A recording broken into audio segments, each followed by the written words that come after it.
We are overrated. This is overrated. What is overrated? Is it only Eska, or is there anything else?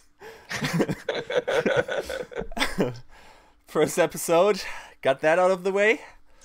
Yeah, Overrated, episode 1. We are trying to be a Overwatch analysis show. We approach the subject from different ways, and we are your two co-hosts, Yiska and Karahol. I guess for a first episode, it always makes sense to introduce oneself, right? So, would you like to start with that? Sure. I'm Karahol. I'm a freelance analyst that specializes in data analysis, and I work closely with Winston's lab. The thing I'm trying to do is to create infographics, trying to present the data in a more visually engaging way, so as the average viewer can understand some things going into a match, for example, like the grand final of Apex. And probably the biggest feat I have seen so far while working with Winston's lab is the fight reader, which is basically the in-game kill feed arranged in a timeline fashion and broken down on a per fight basis. So you can see all the fights that went down between two teams on a certain map, and you can see all the kills, the succession of the kills, the ultimates they use. Essentially, you can relive a bit the fights and see which team had the upper hand without the need to review the whole VOD. Yeah, actually, I think more than just for analysts, it's actually quite useful for the casual viewer too, that doesn't have the time to watch the entire match, you know, all the downtimes, but you can just skip through the VODs, so I love that feature for that, right? Yeah. Okay, as for myself, I'm Yiska. I'm a writer for Gosu Gamers. I guess my flavor of analysis would be to look at what certain specialities or, you know, characteristics different teams have, what their success, where it comes from.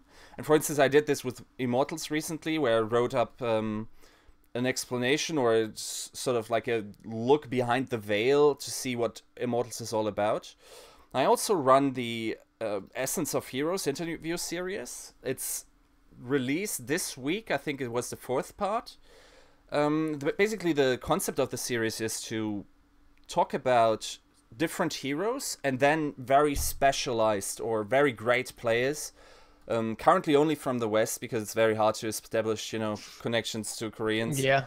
The third one was with Ship's-Haien, and the most recent one was with Forsaken about Zen. In general, it's you learn a little bit about the player and then how his character or how he approaches the hero, and the goal always is that he maybe reveals some of the mystique about a hero, right? So what interesting techniques are there? What's it like to play it at the top level? How does it interact with his teammates? And yeah, there's another one in the works, but we'll see how that goes. As a first topic for Overrated, we wanted to talk about elite teams in Overwatch. And I guess as with everything, it always makes sense to talk about why that is an interesting topic. So why do we even make the distinction between normal teams and elite teams, right? Yeah. Well, obviously, when you engage in competition, any level and any kind of competition, your goal is to see who's the best. Who is the best, who is the mid-tier, who claims that he himself is the best, and if that is actually true. So essentially, every competition wants to divide teams between the best and the worst. The thing right now with the Overwatch scene is that there are so many variables in the equation that leads to the elite teams in Overwatch.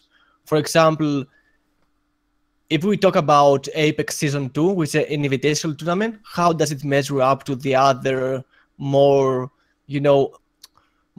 lower production tournaments of the West? Like, for example, the online tournaments, HND, or, the Overwatch Monthly Melee. I mean, it's two different kinds of flavors.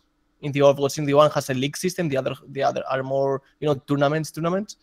And if you have all these variables in the equation, how certain are you that the results you get?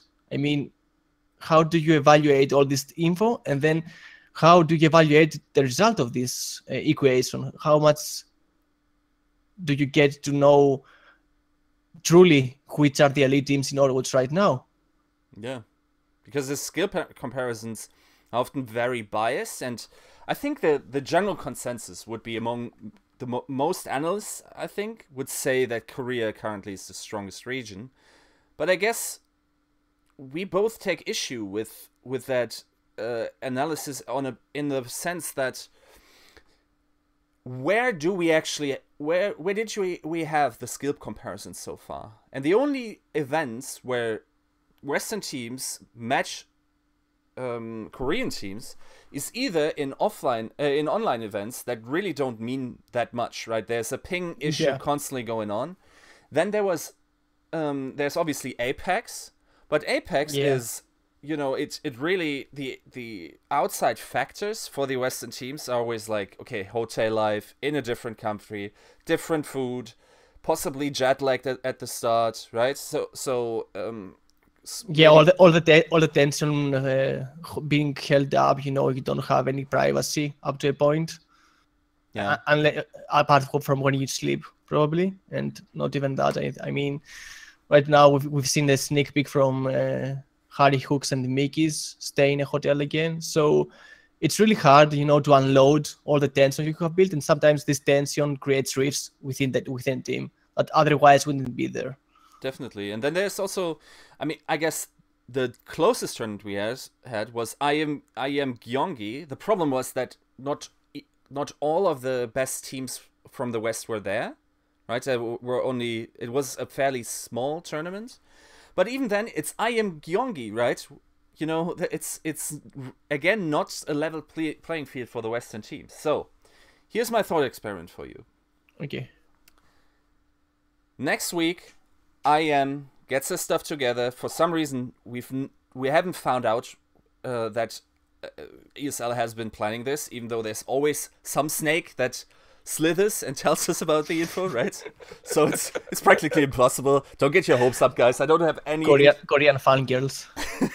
Well, that too. But so somewhere on Western soil, we have a tournament, 3 teams from each region. So that being EU, NA, and Korea. They play in a more Western format, that being that we only have a half of a Friday and then Saturday and Sunday, so it's a much more short-termed format. Which team wins that, or rather, which team has a stronger placing overall? Or not team, but region. Okay, so I think Europe, if we talk about in terms of tournaments and titles and everything like the tournament appearance, the European players have shown a tremendously dominant approach, dominant effect on the appearance. They have a tremendously dominant appearance in every tournament they have played. The European players, for example, Rogue, Envious consists of many European players. United, the previous extra United roster, also had a significantly good appearance. Also in the Asian run they did with the tournaments like APAC and Apex. And also, if we talk about the Overwatch World Cup, for example, most of the teams that reached the top 4, top 8 positions were from Europe. But this is a problem because essentially USA is one country and almost a region itself, so that's a bit problematic. But anyways, I think European players have shown a really dominant appearance. They have a really dominant showing, and from that, with that logic, I would say Rogue would probably win the whole thing if it was also in a Western format played the tournament, because they have the experience with every kind of tournament so far held in Overwatch, And both in all regions, like they have played obviously in NA where they reside, and probably they are going to participate in that region, that region as far as the Overwatch League is concerned. And they have played in Europe because they started from Europe, and they have played in Asia as well. So they have covered all 3 regions of the world. And since they have played with all the factors stacked against them, like for example in Apex Season Noir or in APAC, where they didn't have any kind of info about the Korean teams, and they got taken aback with it. I mean, they surprised them at first, but then they came back and they do the reverse sweep. So in the end, although Lunatic-Hai was leading 2-0 in their series between them, then eventually Rogue eliminated from the face of Earth. I think it was 4-1 in the finals of APAC. So if we take all these factors into account, I think it would be like Rogue would take it. European players have shown a great appearance. But again, Europe is the region that has fallen from grace because of the announcement of the Overwatch League and the lack of tournaments. Some tournaments are starting to, start showing again in the region, but they feature all the lesser teams, unknown teams. And although they have a good showing, some of them, like Movistar Riders, you have like those teams that go toe-to-toe with United, a really experienced team. Still, we don't have any kind of, we don't have enough data as of right now to evaluate where do Movistar Riders sit. What's their place in the top 4, top 5 elite teams in Overwatch right now? Sure. I think to say that Europe has fallen from grace is sort of... I would rather phrase it in a sense that they've laid their eggs in the cuckoo's nest, and everyone's like, yeah, Rogue is an NA team, right? Envious is an NA team, right? Here's the genius about my thought thought experiment. Essentially, it's four European teams against 2 Korean ones, right? If you send the best NA teams, right? So yeah, so that's the problem. That's the problem right now. I mean, if you're going to evaluate on a regional basis, then you have to go to players where they originate from, where they got their level of skill that they have right now from. I mean, most players were playing in Europe before they moved to NA. So if we see, like, if we trace this thought process like this, then obviously Europe should be considered the strongest of regions. Okay. But again, I mean, you need to be represented by teams like Rogue and Envious. Otherwise, this statement is invalid. It's already invalid by itself. And again, the problem right now with this type of logic is the time frame you examine. For example, do you examine all the history of the tournament formats played so far in the Overwatch scene? Or do you break it down like the OverGG rankings try to do in certain periods of time, and you evaluate the teams that played at that time?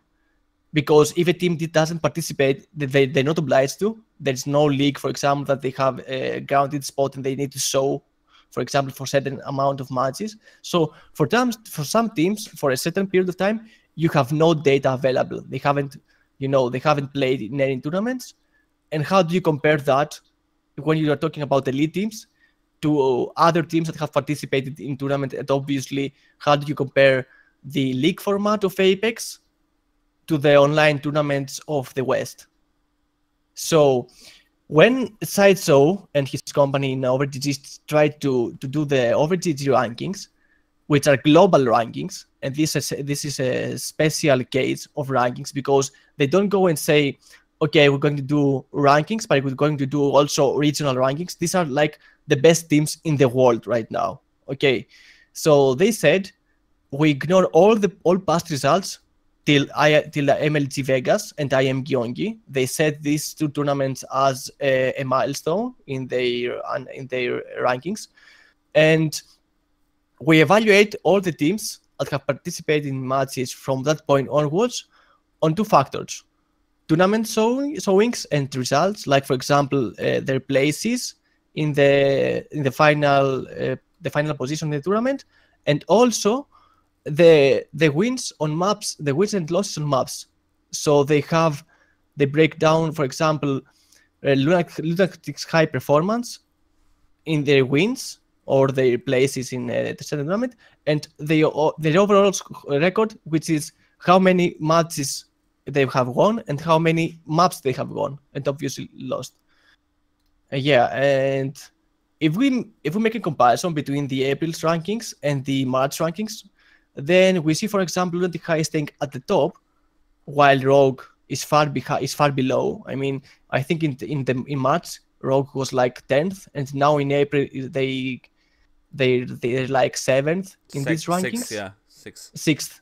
Okay, so essentially, these rankings favor the performance of Lunatic-Hai for that specific time frame because of the competition they have participated in, which is Apex Seasons, and because the OverGG group believes that this competition is far and beyond every other competition played in the West, like the Overwatch monthly melees and the PTNA championship.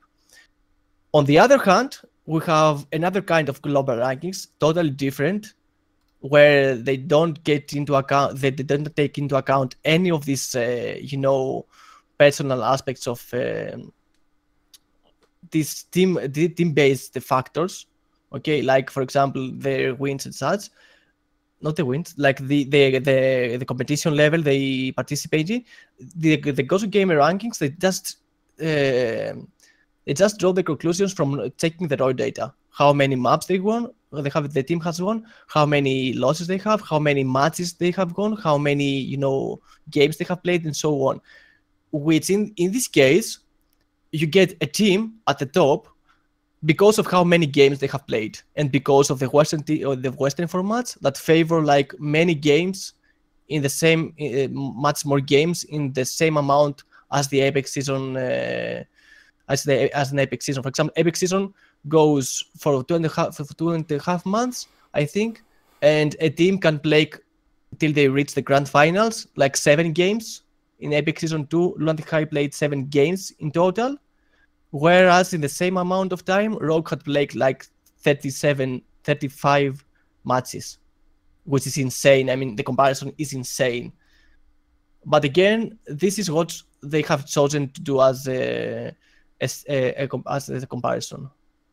Yeah, I mean, in general, it's also it's one thing that the ratings work that way, but I think most recently we have seen with the entire invite debate with Apex too that it's not only do teams have very few instances where they can fight for these top slots, but also the opportunities aren't given out equally because they are invite-based systems. A lot of tournaments are still invite-based, and that makes them inherently, lack competitive integrity.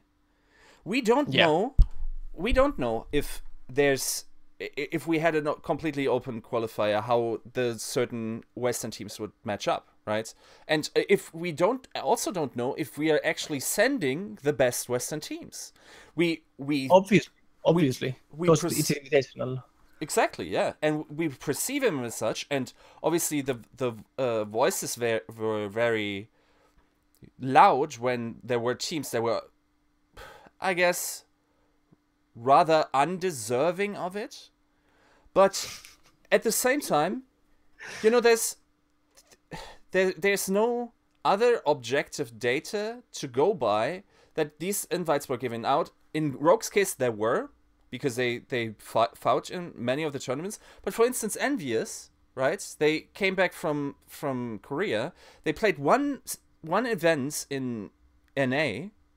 We don't know how they match up in NA, right? And then there's obviously also the issue of, because A beats C, A is not always beating B, right? So this chain logic just doesn't work. So in order to find the best teams and also then have them match up, and I completely understand the regional issue, the tournament circumstances that Overwatch finds itself in. I understand that completely, but at the same time, I wonder if the best tournaments shouldn't have these open qualifiers for us to have a solid ground to or leg to stand on to call them elite, right? So if we want to be specific, right, saying that there's a global elite is fairly hard to say, right? Because we don't have these data points, and the data points we have are also tainted with the way that these matches come into being, right? So for instance, the most obvious thing is obviously, for instance, season 2, where Fnatic was invited, and I guess for the time that I'm not even saying that the invite wasn't justified, because again, it was mostly predicated on actual LAN results before, but those were quite far in the past at that point. Even it's still, you know, not really. I think DreamHack was mid-November. Yeah, I guess that makes more sense. Yeah, but that you see how it turns out. Also because we have meta changes, right? So there's so many factors. It's like it doesn't stack up. Saying that you have a definitive idea how elite teams interact, or who is or who's best and everything. You have certain ideas. For instance, maybe you have an idea who's the best right now, and you keep stacking it up. Like for instance, you keep stacking up butter on top of each other. And then there's the patch, and that's the sun, right? That keeps melting the butter, and it all comes like a smooth puddle of everything, and we start from almost zero, though we have to consider that obviously legacy is the best indicator of eliteness we have right now, right? Yeah, so that's a problem with this kind of rankings from OverGG and global rankings. They ignore legacy, and they ignore the player skill up to a point, because they restrict, actually in the OverGG rankings, they restrict the time frame to like a month or something. So like I said, if a team doesn't show up in that month, should they not be considered elite anymore? Should they not be in those top 10, for example, status that the other teams have? Or should they be included?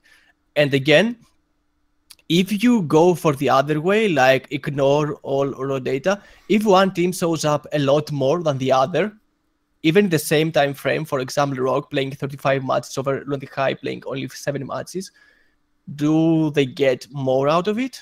Shouldn't there be a weighting factor that kind of balances these two things out somehow? Now, another problem I see, and I like that you mentioned Fnatic.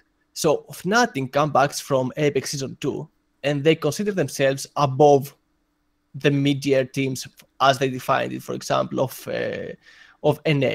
And then they go and they proceed and they lose to those mid-tier teams. Now, this is a fallacy I see that sometimes occurring in the West. Like, if a team goes to Apex, for example, because of the way it is structured, because of the competition, because of how focused Koreans are in every certain game they play, that they suddenly get, like, because of the training they get one step above the other teams that are resting in the West, for example, or waiting for their chances, or they didn't have the chance to participate in a Korean environment. Yeah, and that's a problem for me, because when a patch hits, like you said, it changes all these things, and you need to evaluate again who are mid-tier, who is mid-tier and who is not, for example, who is top tier and who is not. So is Selfless, do we have enough data to actually consider Selfless a top 10 global team? Or or should we have Movistar riders there? I would go personally. I would do the whole ranking thing on a regional basis first. So I get to see who are the best teams in any region, because somewhat the competition that occurs in a certain region is uniform for all the teams that participate in that competition. So, for example, almost every tournament in NA after the MLG Vegas is an online tournament. I mean, even the Overwatch Winter Premiere had a vastly big online phase leading to that for the four finalists playing in the LAN tournament. So I wouldn't consider it entirely LAN, for example. It's it's not a clearly a LAN tournament. And again, the Campus Series that followed is again another online tournament. So since we have all these online tournaments in the West, we can properly evaluate how the teams measure up to each other in the West, and especially in North America. We can do the same, for example, for Europe right now, and say that United, Misfits, Movie Star Writers, and Hammers are the top 4 contenders for, I mean, we don't have enough matches as of yet to see which is one step above all the other, but I would consider the 4 of them competing for the top spot in Europe right now. And then we go on to Korea, and we can probably say with relative ease that Lunatic-Hai and Luxury Watch Blue are the top 2. I hold the top 2 positions, and then we have all the other teams competing for the rest of position. Okay, right now I would agree, but okay. So let's see. We're going in here. I'm going to blow your mind with this. Okay, so the OverGG rankings called Lunatic-Hai the best team in the world, correct? Okay. I would argue they were at no point the best team in the world.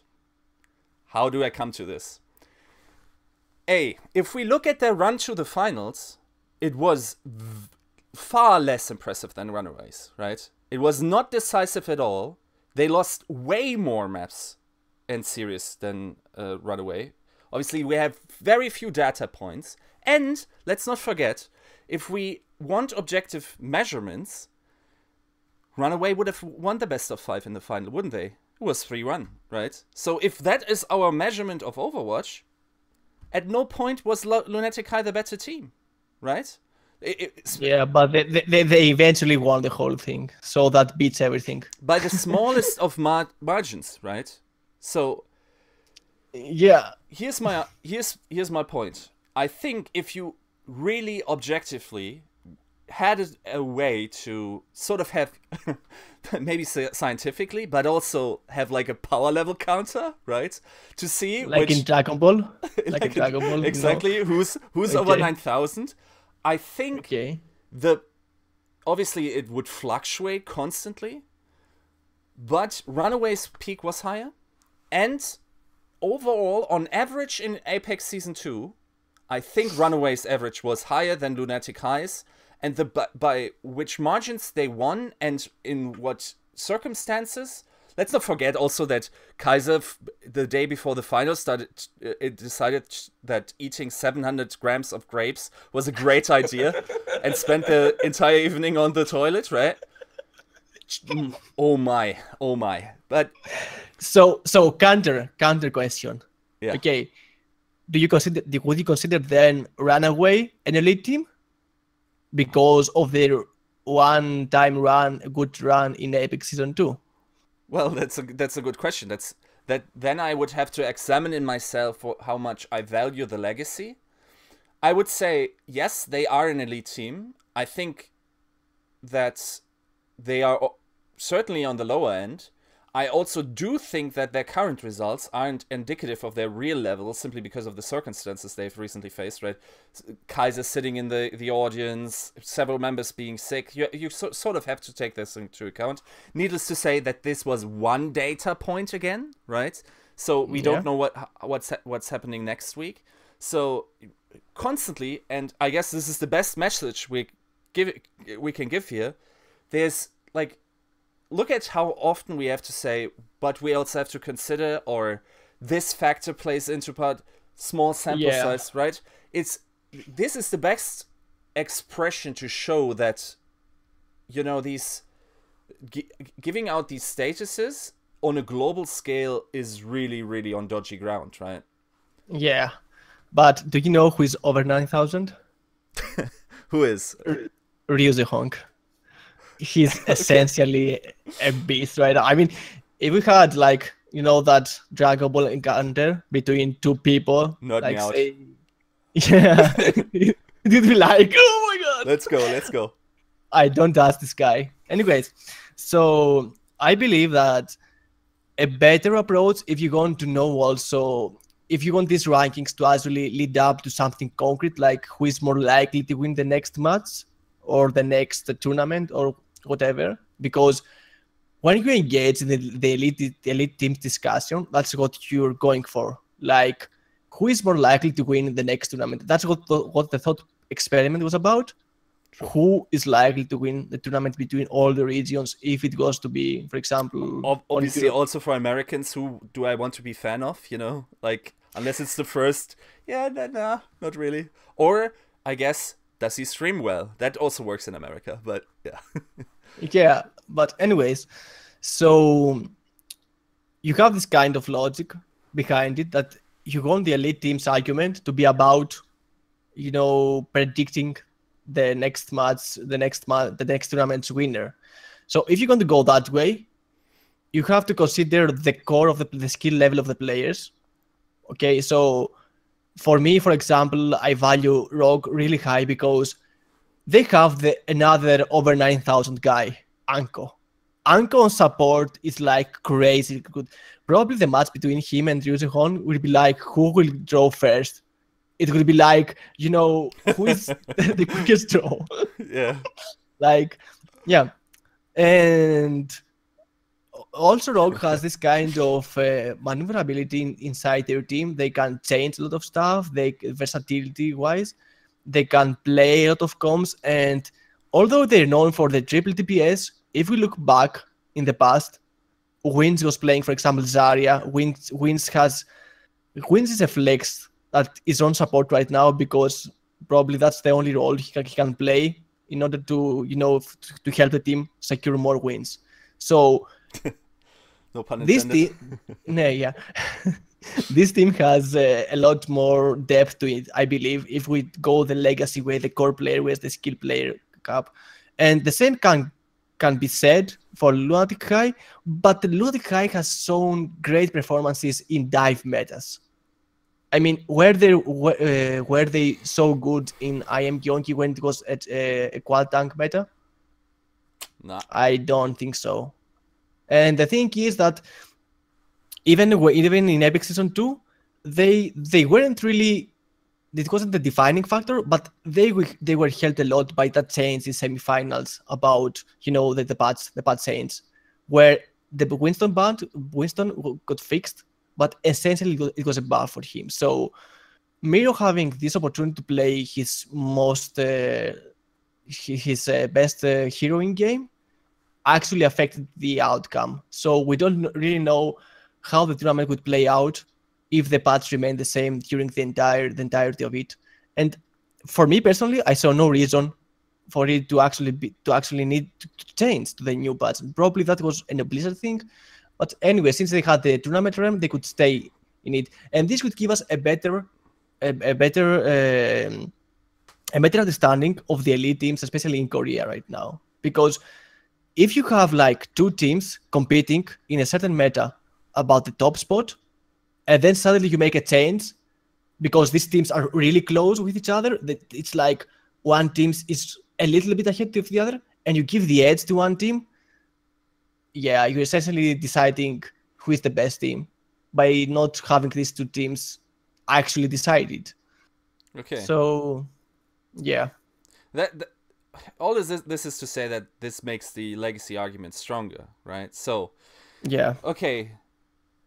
We gotta commit, right? We gotta show the world how overrated we are. So, who would you say? Who are the elite teams currently? And you globally, I guess how you want it to be framed, right? You don't have to necessarily commit to global rankings unless you want to. Okay, so if I were to do global rankings, I would probably include at least one team from each region right now. Okay. So, first of all, I would do the regional rankings.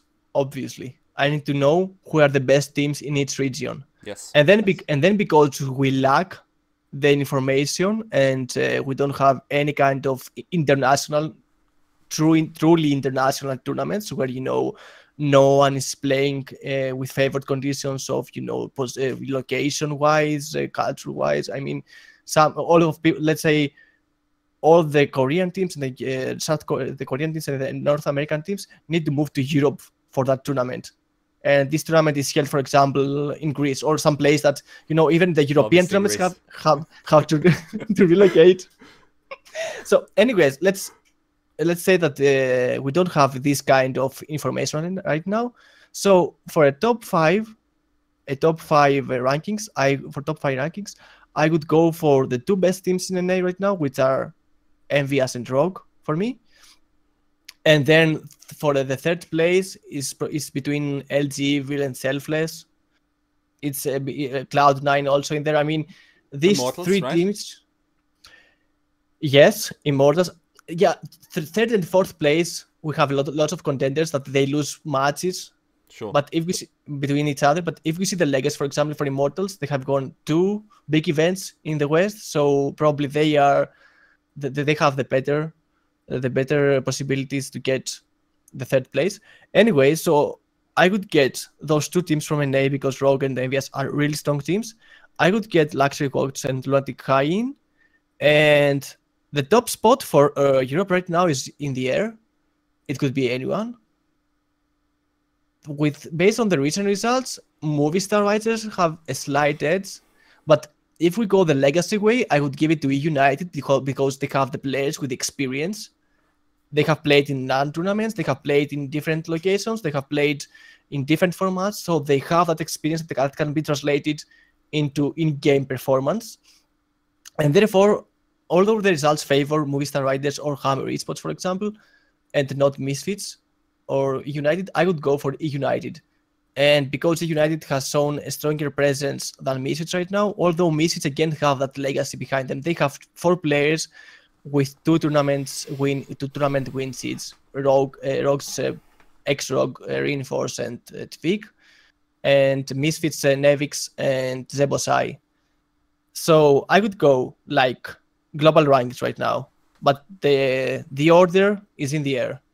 Okay. I can't commit to the order. I can tell you, for example, that these teams are the elite teams, but I would have to have them in a tournament, for example, to get the results to have the position straight. So it's Envious, it's Rogue, it's Lunatic-Hai, it's Luxury Coach Blue, and I would go for United as the 5th team. Okay. If we expand, if we don't want 5 teams, okay, if we don't need 5 teams, but we need like 10 teams, then we can add in like other teams from Korea. I wouldn't go for Runaway. I wouldn't put Runaway because we still don't have that many results from them, and they were probably reliant on meta a lot, and the fact that they were not known. Yeah. I mean, it was like that Cinderella run that no one knows about, no one cares about that team because they don't have a team house, they don't have the structure behind them. So they come in, they upset everyone, but this time it's so different. This time everyone probably has them figured out. Everyone is considering them a strong opponent. Yeah. And it's this time that we need to show right now, right here in Apex Season 3, if they're actually top dog. Sure. So I wouldn't put them in there. It was a top 10, they also sort of lost the arms race, like all the top teams sort of added more players to their roster, or fixed their weak spots, and even the mid-tier Korean teams, for instance in Africa, fixed a lot of the issues. It feels like Runaway sort of missed that train, right? So I guess they got rid of Runner, which is a good start. Like, let's beat some air, right? But okay, so I guess to get to the idea why we actually had this discussion, I guess there was a discussion between you and Albion on Twitter, where he said that his 3 teams, and I think you have to help me here, it was Lunatic-Hai, Luxury Watch Blue, and Runaway. And Runaway, okay. Obviously excluding, and he said there was a potential for Rogue to be there, right? So yeah, the strongest argument, or the one he fielded the most, was the eye test, right? So he says he can look at the actual gameplay and then see how certain stuff interacts, and then, given his expert experience, can therefore, I wouldn't say guesstimate, maybe a little bit stronger, you know, like calculate how these teams would match up. And you sort of took issue with that. So what would you say about that? Okay, I value the eye test a lot, because I believe at this point in time in the Overwatch scene, which is 1 year old, and we don't have enough data, the eye test, and especially from people, from persons, from either players or analysts or casters that have a great understanding of the scene, can help a lot in this kind of discussion, like who is elite, because you probably won't get better insight as to how the level of players plays out than that of a player that has played against them. So, for example, if Gads says in a tweet that Grim Reality is an insane player, then I have to evaluate it, to consider this as a real statement, as something that helps me promote Immortals up a bit in the ladder, for example, give them a slight edge, because they have earned the respect of their opponents. The thing with Albion, the one thing that I found problematic is that his eye test was based solely on him. Basically, he was the authority that was to decide which team is the top dog, which team is the worst, or which are the 3 elite teams in the world right now. And although he has every right to do it on a personal basis, because everyone does it subjectively, all the rankings are subjective rankings right now. Even the Ghost gamers, I mean, the people that have devised the formula, are the ones responsible for, you know, presenting the stats, and they are responsible when these stats fail to represent the reality, why they keep going for that formula, for example. So the problem I had with Albion is that he didn't value a lot the legacy and the consistency factors in his argument at all. All his evaluation came from that Apex Season 2. Yes. In which Rogue couldn't participate because, as we said, it is an invitational tournament. So some teams are outside of it for good. They can't get into it via other ways, like, for example, qualifiers. There's no other option. Either you get invited or you're not. And having only one tournament, for example, as your evaluation basis is kind of problematic for me, because if the results do not agree with the reality afterwards, then what does that mean for your eye test ability? Yeah. So I have issue with. I prefer if people lay down their parameters, lay down their thought process, and say, okay, guys, these are my 5, 10, whatever number you want elite teams in Overwatch right now. 3, 1, maybe there's only one elite team right now, and we can engage in discussion on if your parameters are correct, if you can include another parameter, or like, what's your time frame? Like, for example, in the Overwatch rankings, they have a certain time frame. They ignore all past results after that time frame, for example. And that's a much better argument. That I have this opinion, you can attack the points you want. You can, for example, change things, and we can engage in conversation. If all you do is like present yourself as some kind of deity that can, bestow upon the plebs the results, then that's a bit problematic for me. I mean, if you lose the trust of your plebs, then bad plebsmanship, yeah. Yeah, it's irreversible. To be fair, it was still a Twitter discussion, right? It wasn't like on a philosophical forum where you talk about what is and isn't, right? It was basically limited to 140 characters, right? So. Yeah, anyway, I believe that maybe you can invite him here so he can express his opinions and we can have a discussion over it, That would for be example. awesome, yeah. Yeah, but either way, even in when you're in a public platform, whatever you say and whatever you write, most importantly, it stays. Yeah. And the thing is, you can actually follow up on his comments after the first runaway match or after the first Lunatic-Hai match, where Lunatic-Hai was stumbling a lot. I mean, they weren't really on the best foot for the entirety of the game. Yeah. So he was like, "Don't do this to me." And I agree. I agree that if, for example, you make a prediction and it goes awfully the other way, then you're like, "Oh my god, face palm." Yeah. Yeah. I mean, in that sense, like when you're saying that you want more opinions, I guess the thing that Radon did with us, right, where he asked the specific outcomes of the groups and whatnot, that's an amazing way to, inform the public about it. And if someone did the legwork and, added up all the results and, mathematically rank these teams based on them, I guess there would be some value there too, right? To just say what the relative power levels is based on, I guess, a sizable amount of experts. But, it could certainly be extended. And also some people would need to take it more seriously, right? Wins top player, come on. Imagine him being the top player in the end. I mean, you would be a genius. You would be an absolute genius. The thing is that right now, as we talk, the Lunatic-Hai's coach already said that the finals will be like a month away from the semis because of the Overwatch World Cup qualifiers and so on. Maybe we will discuss this in a separate episode. But what I want to say is, like, you have no idea how this Apex season will play out. It could be anything from anyone. I mean, all the experts had probably like another team as the one that was winning.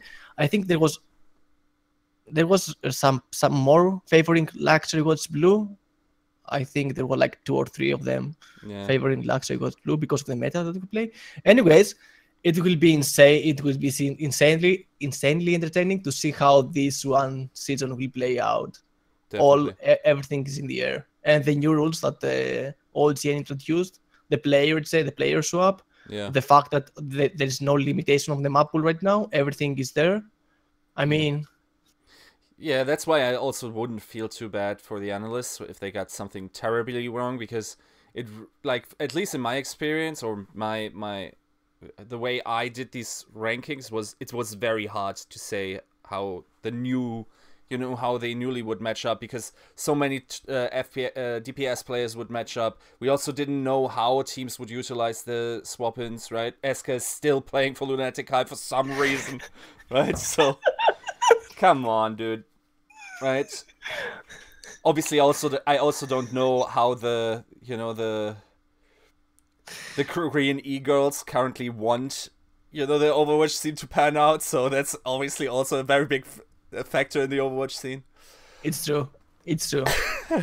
Yeah, but okay. We'll see, and we'll be here to discuss it in our future episodes for sure. Definitely. Okay, I guess that's the point where we slowly wrap up. I guess we sort of have to give a couple of shout-outs to people that made this possible for us. Do you want to talk about them right now? Yes. So, because I collaborate with Wizards Lab, I know Strack, who is the guy behind Rocker Esports, which is an up-and-coming team in the Overwatch scene, an A team, obviously. And their team has some really mad GFX artists. So I talked with him about this show, and he helped us all with this overlay, and it came out really beautiful. And yeah, great shout out to them if you're going to follow them. They also made a list about all the people in the scene right now, players and analysts. So they're really going big. They're really trying to go big. So any support to them, and a great shout out from us for this amazing overlay, which is probably the thing not overrated at all in this production. It's probably the only Most thing. definitely, right? Yeah. Okay, so I guess as a summarizing point, we sort of, in a world where most analysts consider Korea to be the strongest region, we have one last bastion of reason that aptly expressed that they are indeed not as they appear. And I'd like to leave you guys with a quote, which is from our boy Ajax. Let's go. I actually think Koreans are really overrated. And with this, we leave you. Until next time. See you. See ya.